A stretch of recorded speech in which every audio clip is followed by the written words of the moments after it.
రాజరాజార్చిత మనువుచే కుబేరునిచే ఉపాసించబడినది. రాజరాజు అనగా మనువు, కుబేరుడు అనే అర్థములు కలవు, లేదా కుబేర విద్యా స్వరూపురాలు. దేవీ ప్రాకారాలలో 14, 15 ప్రాకారాల మధ్య వాయులోకమునకు ముందున్న నిధులకు ప్రభువు కుబేరుడు, మణిభద్రాద్రి యక్షులు కలరు. రాజ్ఞి రాజరాజేశ్వరుని పట్టమహిషి కావున రాజ్ఞి. రమ్య మిగులు సౌందర్యవతి అయిన తల్లి. రమయాయ భావం రమ్య అనగా లక్ష్మీ శోభ కలిగిన తల్లి. రాజీవలోచన తామర పువ్వుల వంటి శోభ కలిగిన నేత్రములున్న తల్లి. రాజీవాక్షుడు అనగా మహావిష్ణువు, ఆయన సోదరి కనుక తల్లి కూడా రాజీవలోచన.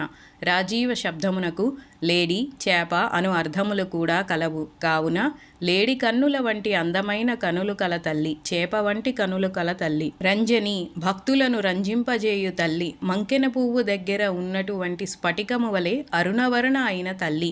తెల్లని వర్ణము గల పరమశివుని రాగమయుని చేయుచున్నది అనగా ఎర్రని రంగు కలుగునట్లుగా లేదా శృంగార పరవశునిగా చేయుచున్నది. రమణి మనోహరురాలైన స్త్రీమూర్తి. దీని నుండే రమణీయము అనే పదం పుట్టింది. దానికి కూడా మనోహరమైనదని అర్థం. తల్లి తన భక్తులకు బాలగా, కుమారిగా, తరుణిగా, వృద్ధగా ఎలా కనిపించినా వారికి మనోహరంగానే కనిపిస్తుంది. రస్య రసస్య భావం రస్యం, స్త్రీలింగంలో రస్య అవుతుంది. తల్లి సత్య జ్ఞానానంతరూప కావున అనుభవింపదగినది. రణత్ కింకిని మేకల. రణత్ మ్రోగుచున్న, కింకిని చిరుమువ్వలతో కూడిన, మేకల వడ్డానము కల తల్లి. రమ లక్ష్మీ స్వరూపురాలైన తల్లి. రాకేందు వదన రాక అనగా పున్నమ, ఇందుడు అనగా చంద్రుడు. రాకేందు వదన అనగా పున్నమ నాటి చంద్రబింబము వలె మిక్కిలి ఆహ్లాదమును కలిగించు ముఖము కల తల్లి. రతిరూప రతీదేవి వంటి సౌందర్యము కల తల్లి. రతీదేవి కాముని భార్య అనగా మన్మధుని భార్య. ఈమె కామేశ్వరుని భార్య. కామకళా మంత్రస్వరూపురాలు.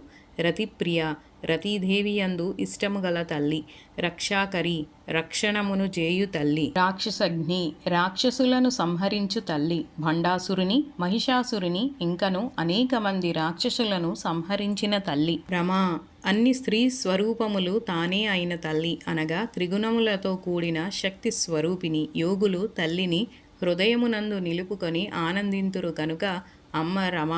రమణలంపట ఎల్లప్పుడూ భర్తతో కూడియుండిడి తల్లి.